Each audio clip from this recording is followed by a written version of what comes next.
School bus driver discovers why the boy felt pain when sitting. He calls the police immediately. Frank Miller watched through the rearview mirror of the school bus as little Ethan squirmed on the yellow seat, clearly in pain as he tried to sit down. In his 23 years driving children through the streets of Phoenix, the experienced driver had never seen a child prefer to stand for the entire 40-minute ride. It was on that Tuesday morning that Frank noticed the silent tears streaming down the 7-year-old boy's face. Ethan tried to hide the pain, biting his lower lip and gripping the handrail tightly, but his small arms trembled from the effort of staying upright as the bus bounced over the potholed streets of the neighborhood. "Ethan, sweetheart, why don't you sit down?" Frank asked, slowing the bus and watching the boy in the mirror. Ethan just shook his head, avoiding the driver's gaze. His clothes, always clean but visibly patched, seemed too big that morning, as if he had shrunk overnight. Frank pulled the bus over in a safe spot and turned fully to face the boy. There was something about the way Ethan held his stomach that deeply worried him. As a father of 2 grown children, he knew when a child was truly suffering. "Son, are you in pain?" Frank pressed, his voice filled with genuine concern. Ethan nodded timidly, a larger tear escaping the corner of his eye. "It's my stomach, Mr. Frank. It hurts really bad when I sit." The driver stepped off the bus and approached the boy, crouching to meet his eyes.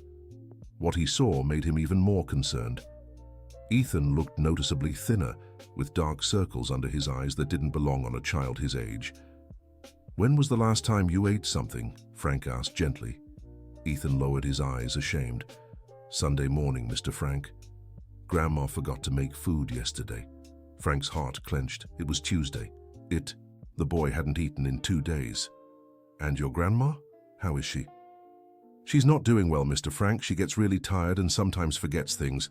On Sunday, she said she was going to make lunch, but then she fell asleep in her chair and didn't wake up until nighttime." The driver immediately understood the situation. Mrs. Margaret, Ethan's grandmother, was a 68-year-old woman who had been raising her grandson alone ever since the boy's mother died in a car accident 3 years ago. Frank recognized her. He always saw her waiting for Ethan at the bus stop, but in recent months he'd noticed she seemed frailer. Dear listener, if you're enjoying the story, please take a moment to like and especially subscribe to the channel. It helps us a lot as we're just starting out. Now back to the story.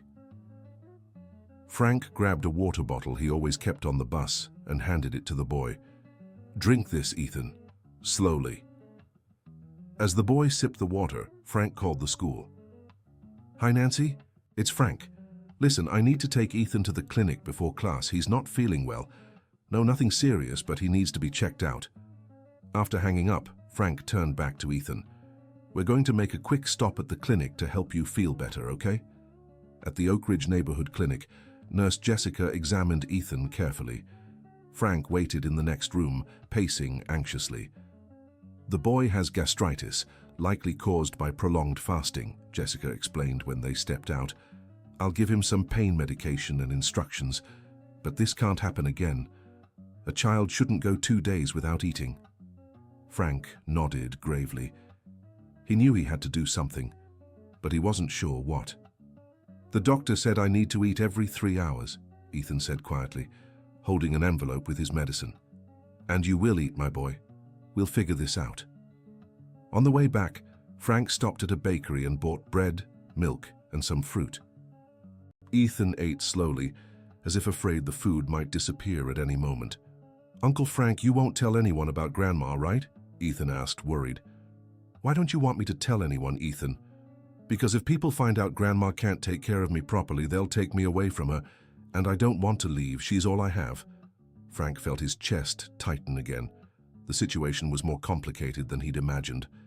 When they arrived at the school, Frank explained the situation to the principal, Barbara Thompson, a woman in her 50s who had run the public school for over a decade. "Frank, this is very serious. We need to report it to Child Protective Services," Barbara said, concerned. "I know, Barbara, but the boy is terrified of being separated from his grandmother. Maybe we can talk to her first, see if there's a way to help." Barbara agreed to give Frank some time to try a more careful approach. That afternoon, after dropping off all the children, Frank decided to visit Mrs. Margaret. The house where Ethan lived with his grandmother was simple, but had always been well kept. However, as Frank approached, he noticed the small garden was overgrown and some roof tiles were loose. Mrs. Margaret answered the door with difficulty, leaning on a makeshift cane made from a broom handle. "Hello, Mrs. Margaret. I'm Frank, Ethan's bus driver." She looked at him with tired eyes, but was kind. "Oh yes, please come in. Ethan talks about you all the time." Inside the house, Frank noticed the fridge was nearly empty and that Mrs. Margaret moved with great difficulty. "Mrs. Margaret, I came because I'm worried about Ethan. Today he told me he hadn't eaten in 2 days." She began to cry softly. "I know, Frank. I know I'm not taking care of him the way I should. My diabetes is out of control, and sometimes I get so confused.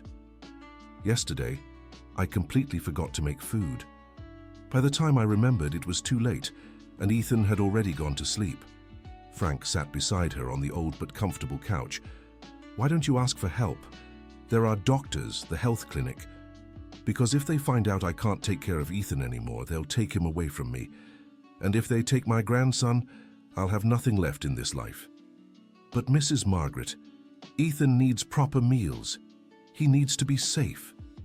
I know, but what can I do? His father showed up last week saying he wants custody of the boy, but I know he only wants the benefits money Ethan gets." Frank was surprised. He didn't know Ethan's father was still alive. "Where has this man been all this time?" "Gone. Disappeared when he found out my daughter was pregnant. Now that he's discovered Ethan gets a pension because his mother was a public employee, he's decided to show up." The situation was getting more and more complicated. Frank realized Mrs. Margaret was stuck between two impossible choices: either admit she could no longer care for her grandson and risk losing him to an irresponsible father, or keep trying to care for him alone and put the child in danger. "Mrs. Margaret, do you have any other family? A brother, sister?" She hesitated before answering. "I have a sister, Dorothy. But we had a fight years ago and don't speak anymore." "What was the fight about?" "Silly things. Old grudges. She thought I was raising my daughter wrong, always sticking her nose where it didn't belong. When my daughter got pregnant young, Dorothy said it was my fault for not raising her right. I was furious and told her never to set foot here again." Frank Miller paused for a moment. "Mrs. Margaret, how many years ago was that?" "About 8 years. And do you think she'd help now, knowing Ethan's situation?" Mrs. Margaret let out a deep sigh. "I don't know, Frank. Dorothy was always stubborn, but she had a good heart. But after everything I said to her, I don't know if she'd forgive me." Just then, Ethan came home from school, surprised to see Frank in the living room. "Uncle Frank, what are you doing here?" "I came to visit you, to talk with your grandma." Ethan ran to the kitchen and came back with sad eyes. "Grandma, there's no food again." Mrs. Margaret lowered her head, ashamed. Frank stood up immediately. "I'll go get you something to eat. I'll be right back." At the supermarket, Frank bought basic groceries: rice, beans, pasta, meat, milk, bread, fruit, and some diabetes medication he knew Mrs. Margaret needed. He spent almost his entire food allowance for the month, but he didn't hesitate.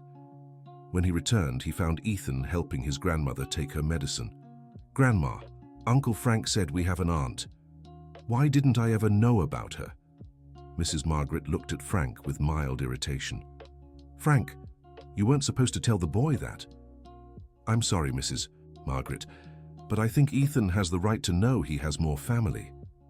Dear listener, if you're enjoying the story, don't forget to like and especially subscribe to the channel. It really helps us who are just starting out. Now, back to the story. Ethan looked from his grandmother to Frank, confused. "Grandma, is it true? Do I have an aunt?" Mrs. Margaret sighed deeply. "Yes, Ethan, you have an aunt, Grandma's sister, but she lives far away and you've never met." "Why?" Because we had a fight a long time ago." With the simplicity of a child, Ethan asked, "But can't you make up?" Frank and Mrs. Margaret exchanged glances. From the mouth of a child, the solution seemed so simple. That night, after preparing a simple dinner for Ethan and Mrs. Margaret, Frank went home with his mind full of thoughts. His wife, Susan, noticed he was troubled. "Frank, you can't save every child in the world," she said, serving him a plate of food. "It's not about saving the world, Susan. It's about doing what I can to help a child who's suffering right in front of me." "And what do you plan to do?" "I think I'll try to find this aunt, Dorothy something. Mrs. Margaret never told me her last name." "Frank, are you sure you want to get involved in this? What if it goes wrong?" Frank looked out the window, thinking of Ethan struggling to stand on the bus because of his stomach pain. "Then at least I tried." The next day, Frank spoke to some of the older neighbors in Mrs. Margaret's area. Mrs. Eleanor, a 70-year-old woman who lived on the corner, remembered Dorothy. "Oh yes, Dorothy Wilson, Margaret's sister. She moved to Tucson after they fought, worked at a school there. Hard-working woman, always was. Do you know how I can find her?" "Well, I have a cousin who lives in Tucson. I can try to get her number for you." Frank thanked her and asked Mrs. Eleanor to try. Meanwhile, Ethan's situation remained worrying. The boy had improved with medication and regular meals, but Frank noticed he was still very thin and often drowsy during their trips. 3 days later, Mrs. Eleanor got Dorothy's number. Frank hesitated for a long time before dialing, unsure how to explain the situation to a woman who hadn't spoken to her sister in 8 years. "Hello," answered a woman's voice, strong but kind. "Hi, good afternoon. This is Frank Miller.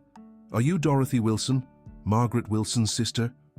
There was a long pause on the other end. "That's me. Who is this?" "Did something happen to my sister?" "No, ma'am. I mean, she's not doing well, but it's nothing urgent. I'm your nephew Ethan's school bus driver." "Ethan?" Dorothy's voice softened. "How is he?" Frank recounted the whole situation. Mrs. Margaret's uncontrolled diabetes, the memory lapses, Ethan going without food, the threat of his irresponsible father showing up to seek custody. Dorothy listened in silence. When Frank finished, she let out a deep sigh. "I always knew this day would come. Margaret was always too proud to ask for help. Would you come here to talk to her?" "Frank, you don't understand. My sister kicked me out of the house the last time we spoke, said some very harsh things. I tried to help when my niece got pregnant young. I offered to have her live with me, study, have a better future. Margaret thought I was criticizing her parenting.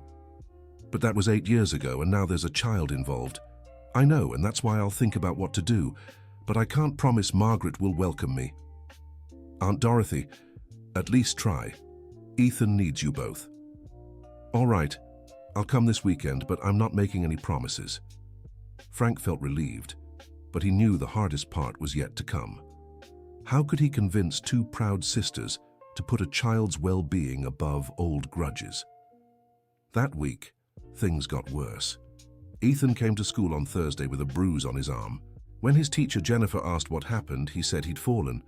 But Frank, who knew him well, noticed the boy was quieter than usual. "Ethan, can you tell me the truth?" Frank asked during the ride home. The boy hesitated, then whispered, "Grandma had an episode last night. She got really confused and tripped over me when I tried to help her to bed." Frank realized the situation was deteriorating fast. Mrs. Margaret wasn't just forgetting to care for Ethan, she was becoming a risk to them both. That night, Frank called Dorothy again. "Dorothy, I need you to come sooner. Things are getting critical." "What happened?" Frank told her about Mrs. Margaret's fall and Ethan's bruise. "All right, I'll take a bus to Phoenix tomorrow. But Frank, you need to prepare my sister. I don't want to show up and cause more trauma for Ethan. I'll talk to her tonight." When Frank arrived at Mrs. Margaret's house that evening, he found Ethan doing homework at the kitchen table by candlelight. The power had been cut. "Mrs. Margaret, we need to talk." She was sitting in the living room chair, staring blankly. "Frank, I don't know what to do anymore. Yesterday I didn't remember where I was. Ethan had to lead me to bed. A 7-year-old taking care of an old woman. This isn't right. Mrs. Margaret, your sister Dorothy is coming tomorrow." The reaction was immediate. Mrs. Margaret grew agitated. "You called her? How dare you do that without asking me?" "Because you'd never have allowed it, and Ethan needs help now." "I don't want to see that woman here. She always thought she knew best, always tried to control my life. Ethan, who had been listening from the kitchen, stepped into the living room. "Grandma, please, I want to meet my aunt." Mrs. Margaret looked at her grandson, saw the hope in his eyes, and her resistance began to waver. "Ethan, sweetheart, you don't understand. Your aunt and I said terrible things to each other. But can't people forgive each other?" The simplicity of the question left everyone silent. The next morning, Frank arrived early at Mrs. Margaret's house to try restoring the electricity and make things presentable for Dorothy's arrival. Ethan was excited. He'd woken up early and tried cleaning the house himself. Dorothy arrived at noon. She was a woman of about 65, with graying hair tied in a bun, dressed simply but elegantly. Frank recognized her immediately. She had the same expressive eyes as Ethan. "So you're Frank," she said, shaking his hand firmly. "Thank you for looking after my nephew." "I should be thanking you for coming, Mrs. Dorothy." They walked to the house in silence. Frank knocked on the door and waited. Mrs. Margaret opened it, and the two sisters looked at each other for the first time in 8 years. The silence was tense, heavy with old grievances and unspoken words. "Hi, Margaret," Dorothy said softly. "Hi, Dorothy," Mrs. Margaret replied, her voice trembling. It was Ethan who broke the ice. He ran from the kitchen and stopped in front of Dorothy, studying her curiously. "Are you my Aunt Dorothy?" Dorothy crouched down to his level, her eyes filling with tears. "Yes, Ethan. My God, you've grown so much. The last time I saw you, you were just a year old. I don't remember, but Grandma has a photo of you in her drawer. Sometimes she looks at it and gets sad." Mrs. Margaret was surprised. "Ethan, how do you know that?" "Because sometimes I see you looking at the picture and crying, Grandma."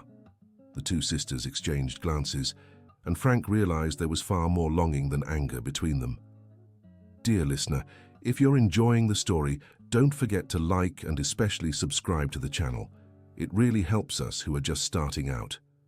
Now back to the story. Frank suggested they talk inside. In the modest living room, the three women sat down. Ethan went to play in the backyard to give the adults privacy. "Dorothy, Mrs. Margaret began but couldn't continue. "Margaret, we don't have to talk about the past right now. Frank told me about your situation. I came here for Ethan. I know you always thought I was a bad mother. I never thought that, Margaret. I just wanted to help. When our niece got pregnant at 17, I offered options. I wasn't criticizing, I was trying to give alternatives." Mrs. Margaret began to cry. "I was so afraid of losing my daughter. When you offered to have her live with you in Tucson, I thought you were trying to take her from me. Margaret, I just wanted her to finish school. She could have come back afterward." Frank realized the misunderstanding had been caused by fear and pain, not malice. The two sisters had hurt each other while trying to protect the same person. "Mrs. Margaret, Mrs. Dorothy, you fought because you both loved Ethan's mother. Now he needs you to make peace." Dorothy stood and moved closer to her sister. "Margaret, forgive me. I should have been more considerate." Mrs. Margaret took her sister's hand. "I'm the one who should apologize, Dorothy. I said horrible things to you." Ethan, who had been listening from the doorway, ran into the room and hugged both women at once. "Now you won't fight anymore." The sisters laughed through their tears. "No, sweetheart, never again," Dorothy said, kissing the boy's forehead. However, the reconciliation was just the beginning of their challenges. Dorothy spent the weekend getting a better sense of the situation and was alarmed by Mrs. Margaret's health. "Margaret, you need to see a doctor urgently. Your diabetes is completely out of control." "I know, but I can't afford a private appointment, and the clinic is always packed." "I'll pay for it. And you're going to take care of yourself properly." Mrs. Margaret hesitated. "Dorothy, I can't pay you back. No one's asking for payment. We're family." Frank was relieved to see the sisters working together, but he knew there were still obstacles. On Sunday afternoon, as Dorothy prepared to return to Tucson, she spoke privately with Frank. "Frank, I can't move here right away. I have a job in Tucson, a rented house. I need at least a month to get everything organized." "And Mrs. Margaret, a month might be too long." "I know. I'm thinking of suggesting that Ethan comes with me temporarily until I can get settled to move here. Richard was worried. What if Mrs. Margaret doesn't agree? What if she thinks you're trying to take Ethan away from her? It's a risk we have to take. When Dorothy suggested the idea, Mrs. Margaret's reaction was exactly what Richard feared. No, you're not separating me from Ethan. Margaret, it's just temporary. Only a month. A month could turn into forever. Ethan stays here with me. Ethan, sensing the tension, stepped closer. Grandma, I don't want to leave. I want to stay here with you. The situation got even more complicated on Monday when Richard arrived to pick up Ethan and found an unfamiliar man in the house, thin, around 40, wearing worn-out clothes and a fake smile. "And who are you?" the man asked arrogantly. "I'm Ethan's school bus driver. And you?" "I'm the boy's father, Richard Davis." Richard felt a tightness in his chest. It was exactly what they feared. Richard had shown up the night before after Dorothy returned to Tucson. He said he'd heard about Mrs. Margaret's situation and had come to take Ethan to care for him properly. "Dad?" Ethan stared at the man in confusion. He didn't remember his father, who had disappeared when he was very young. "That's right, champ. Daddy's here to take you." Mrs. Margaret was visibly distressed. "Richard, I don't know what to do. He has legal rights over Ethan." "Where have you been all these years?" Richard asked Richard. "Working, getting my life together so I could raise my son right. Now I'm ready." Richard didn't believe a word, but he knew legally Richard had rights over Ethan. "Ethan, do you want to go with your dad?" Richard asked. The boy looked from his grandmother to his father, confused and scared. "I want to stay with Grandma."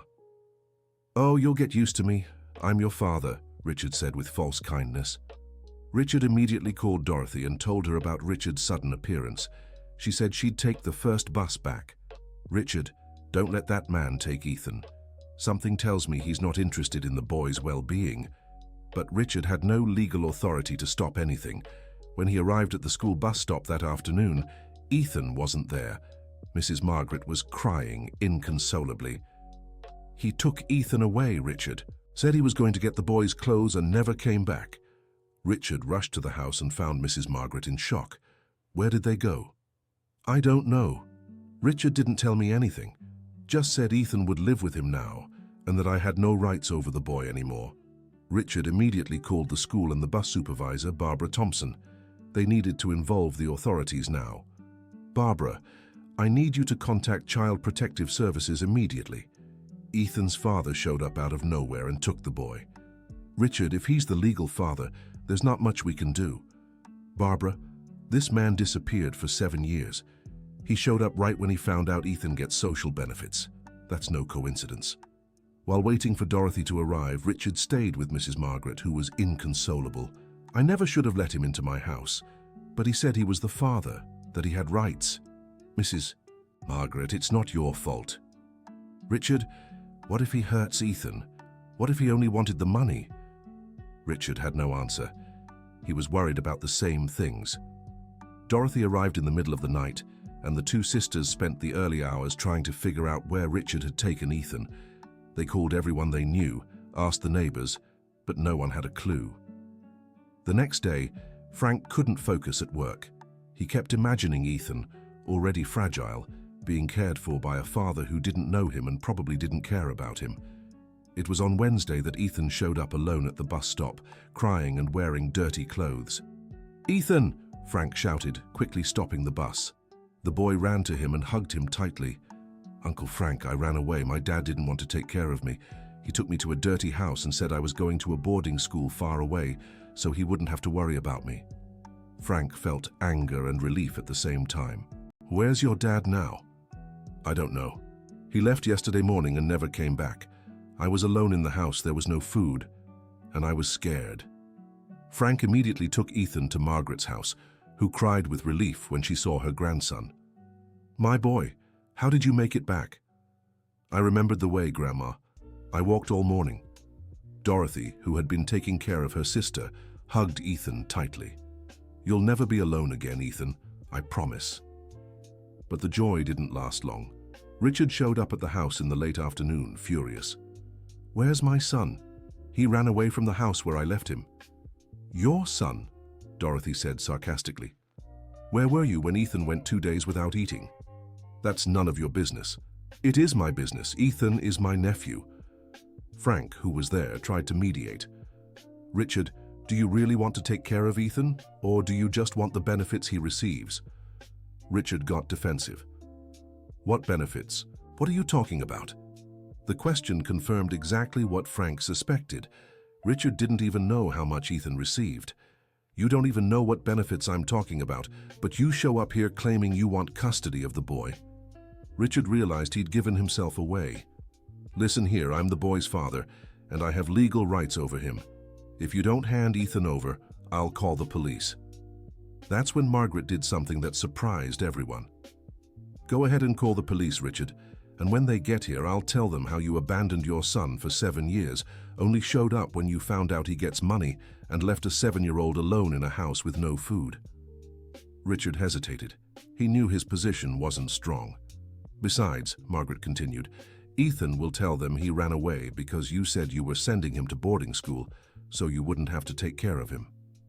Ethan, hiding behind Dorothy, nodded in agreement.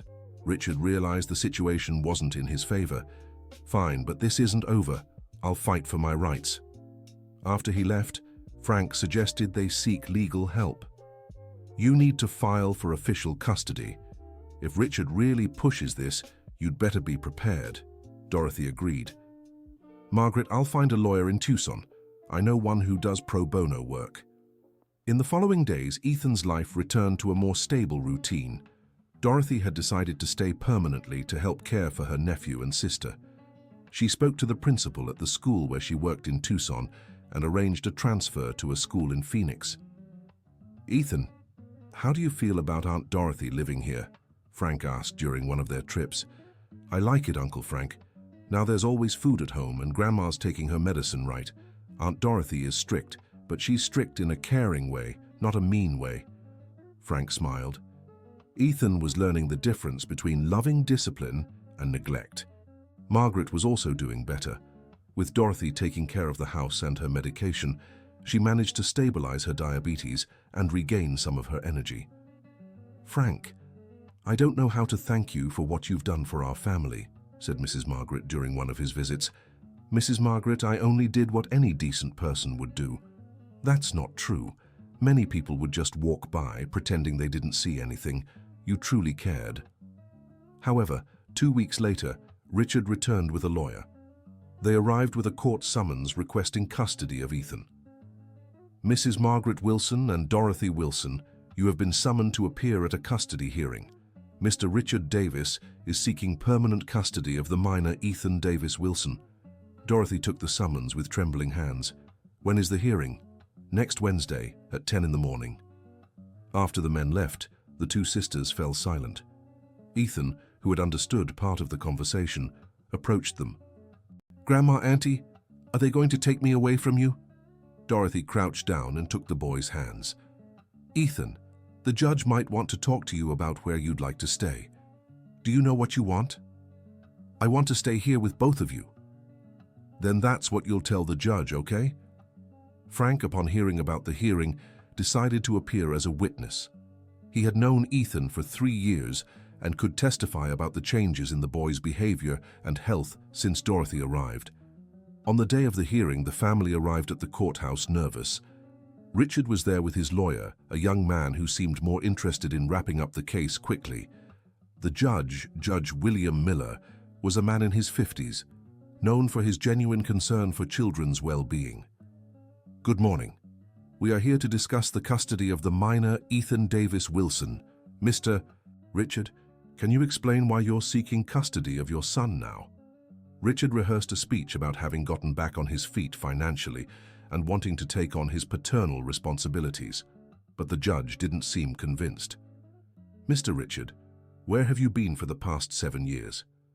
Working, getting my life together? Working where? Can you provide proof of income for the past few years? Richard stammered and couldn't produce convincing documents. When it was Mrs. Margaret and Dorothy's turn, they told the whole story. Mrs. Margaret's diabetes, Dorothy's arrival, and Ethan's improvement. Mrs. Dorothy, are you able to care for Ethan along with your sister? Yes, Your Honor. I've already secured a job transfer. I'm living with my sister and Ethan is doing well. Frank was called as a witness and recounted the state he had found Ethan in, starving, sick, neglected, and the dramatic improvement since Dorothy arrived. Ethan is eating regularly, doing well in school, and most importantly, he's happy. Finally, the judge spoke privately with Ethan. Ethan, do you know why we're here today? Yes, sir. To decide where I'll live. And where do you want to live? With my grandma and my Aunt Dorothy. Why? Because they take care of me, feed me, help me with homework, and because I love them. What about your father? Ethan hesitated. He left me alone in a house with no food, said he'd send me to a school far away so he wouldn't have to take care of me. The judge asked a few more questions before dismissing Ethan. After a brief recess, Judge William returned with his decision. After reviewing all factors, I find that the child's best interest is to remain with his grandmother and aunt, who have demonstrated a real commitment to his well-being. Mr. Richard, you may have paternal rights, but you also have duties that have been neglected for years. Custody of Ethan is granted to Mrs. Margaret Wilson, under the supervision of Mrs. Dorothy Wilson, with monthly visits from Child Protective Services for 6 months. Richard was furious, but his lawyer calmed him down, explaining that appealing the decision would be difficult. Sir, Richard, if you're truly interested in Ethan's well-being, you can request supervised visits in the future. Richard left the courthouse grumbling, but Frank suspected he wouldn't bother the family again. Without the prospect of easy access to money, Richard would likely lose interest. Ethan, Mrs. Margaret, and Dorothy walked out of the courthouse arm in arm, relieved and happy.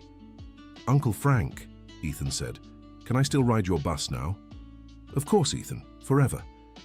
In the following months, the family's life stabilized completely. Dorothy got a job as a teacher at a nearby school. Mrs. Margaret regained much of her health with proper treatment, and Ethan flourished. The boy gained weight, his grades improved dramatically, and he became a cheerful, playful child again. Frank watched with satisfaction as Ethan now ran to the bus with a smile, his clothes always clean and well kept. Uncle Frank, did you know Grandma and Aunt Dorothy are starting a garden? Ethan shared one morning. Really? What are you planting? Tomatoes, lettuce, green onions. Aunt Dorothy says it's good to have fresh food at home. Frank smiled, seeing how the boy spoke about simple things with such enthusiasm. Ethan had regained the ability to find joy in small things. The social worker who visited the family monthly was always impressed by the transformation. In her report to the judge, she wrote, Ethan is in a stable, loving home environment that meets his physical, emotional, and educational needs. 6 months after the hearing, the social service visits ended. The family had passed every test, proving Ethan was in good hands. Frank remained a constant presence in Ethan's life. The boy saw him as a father figure, and Frank had genuinely grown fond of him. Mrs. Dorothy, can I ask you something? Frank said during one visit. Of course, Frank. Do you regret leaving your life in Tucson to come take care of Ethan? Dorothy looked at Ethan, who was playing in the yard with his grandmother. Frank, when I was younger, I always wanted children, but I couldn't have any. Now, at 65, God gave me a 7-year-old son. How could I regret that? Mrs. Margaret, who had overheard, walked over. Dorothy, you saved our family. You saved Ethan. And you saved me, too. We saved each other, Margaret. A year after the whole ordeal began, Frank organized a small birthday party for Ethan at school. He invited Mrs. Margaret, Dorothy, some of Ethan's classmates, and school staff who had followed the story. Ethan blew out the candles with eyes shining in happiness. Make a wish, Ethan, said his teacher, Jennifer. The boy closed his eyes for a moment, then looked at Frank. I wished for everything to stay like this forever. For Grandma to stay well, for Aunt Dorothy to never leave, and for Uncle Frank to always be my friend. Frank felt his eyes well up. This child, who a year ago had been starving and suffering, now had a stable family and a promising future. During the party, Barbara Thompson, the school principal, pulled Frank aside. Frank, you know what you did changed that boy's life, right? Barbara, I just did what I thought was right. No, Frank, a lot of people see kids suffering and think, what a shame. But keep walking. You stopped, got involved, risked complications to help a child who wasn't even your responsibility. That's heroism. Frank shook his head. I'm no hero, Barbara. Just a father who recognized a child in need. Then the world needs more fathers like you. That night, when Frank got home, he told his wife Susan about the party and his conversation with Barbara.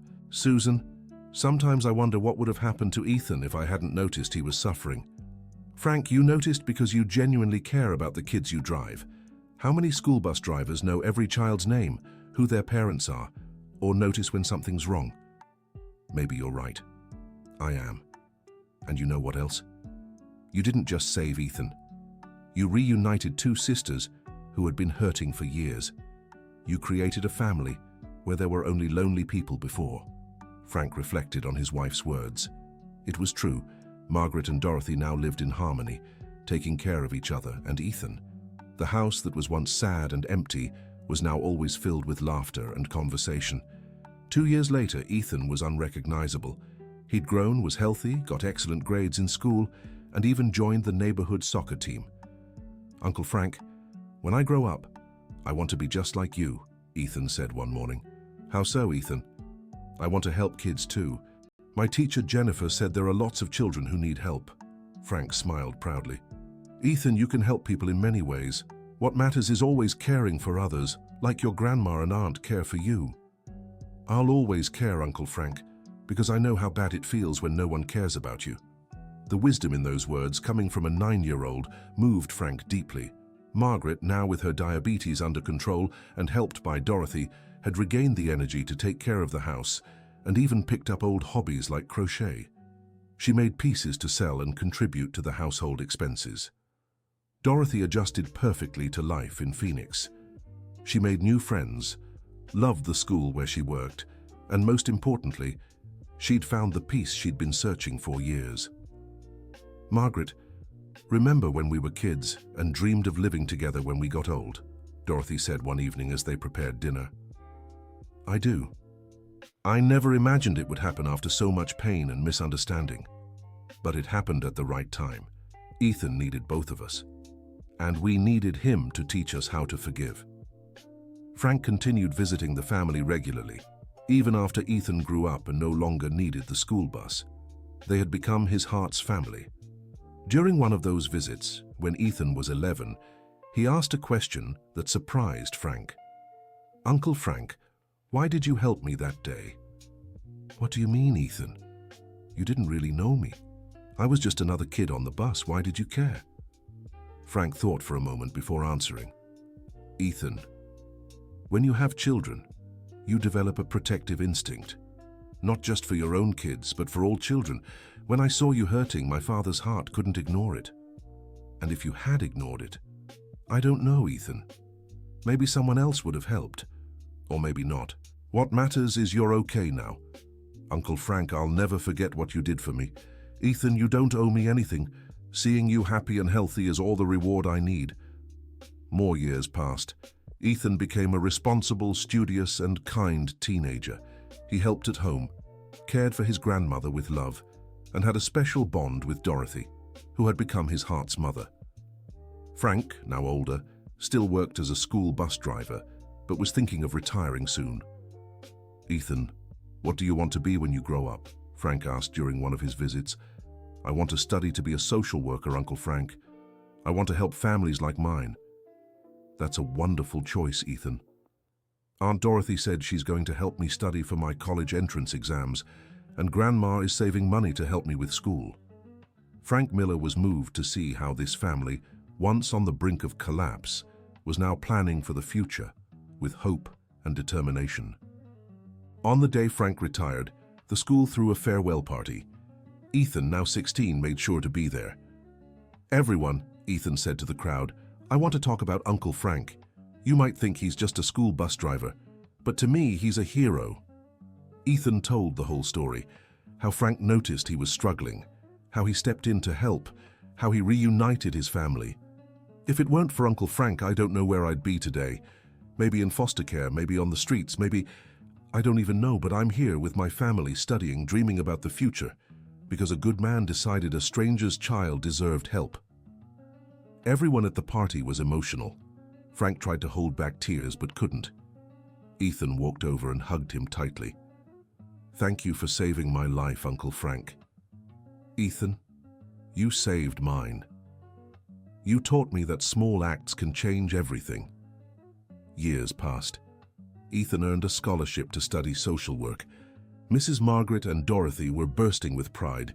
Frank, now retired, attended Ethan's graduation with the family he'd helped rebuild. "Uncle Frank," Ethan said, now a graduate ready to start his career, "want to know my first project as a social worker?" "Of course, Ethan. I'm creating a training program for school bus drivers, janitors, cafeteria workers, any staff who interact with kids, so they can learn to spot signs when a child needs help." Frank smiled proudly. "Ethan, you're going to help so many children. I'll do what you taught me: pay attention, care, and act." At the graduation party, Ethan gave a moving speech about his journey. He told how he'd nearly hit rock bottom at 7 and how the kindness of others had changed his life. "I learned heroes don't wear capes. They wear school bus uniforms, cafeteria aprons, nurse scrubs. They're ordinary people who make extraordinary choices when someone needs help." Frank sat in the audience beside Mrs. Margaret and Dorothy, all three wiping away tears of pride.